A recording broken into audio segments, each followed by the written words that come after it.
আসসালামু আলাইকুম। সকল ফেসবুক বন্ধু সকল ভালো আছেন নি আপনারা? আমি ভালো আছি আলহামদুলিল্লাহ। আজকে প্রথম রমজান, শুক্রবার, জুম্মা পড়ি আইয়া বইছি। খালি রাত্রিও আইয়া একলা একলা আসতে আসতে মররাম বিশ্বনাথ বাজার থেকে আইয়া। খালকু তো বিশ্বনাথ বাজারে উজাই উঠি গেছিল। আগর দিন যে নাগামরিচ আছিল 20 টাকা আলিত, ও নাগামরিচ কালকে 40 টাকা। লেম্বু আছিল আগের দিন 20 টাকা, ও লেম্বু কালকে 50 টাকা। বুঝছেন? খোলা, ও সাদর খোলা রে বান্দির বানতে এক দাম রাখছেন রে ভাইয়ান খাই 12.5 টাকা, 13 টাকা, 8.5 টাকা গোটা।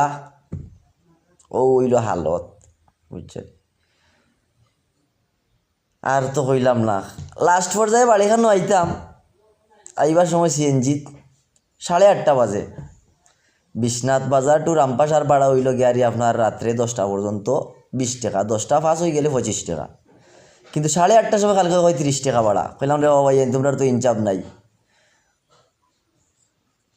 রোজা টুজা রাখতাই না নি, ইতা নিয়া খাইয়া কেমনে কিতা করবা?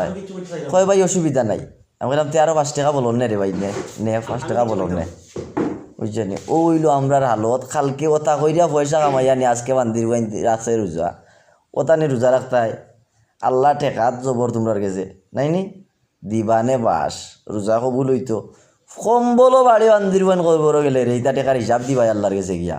বুঝছেন? আল্লাহর গেছে ইতা টেকার জবাব দিবাই।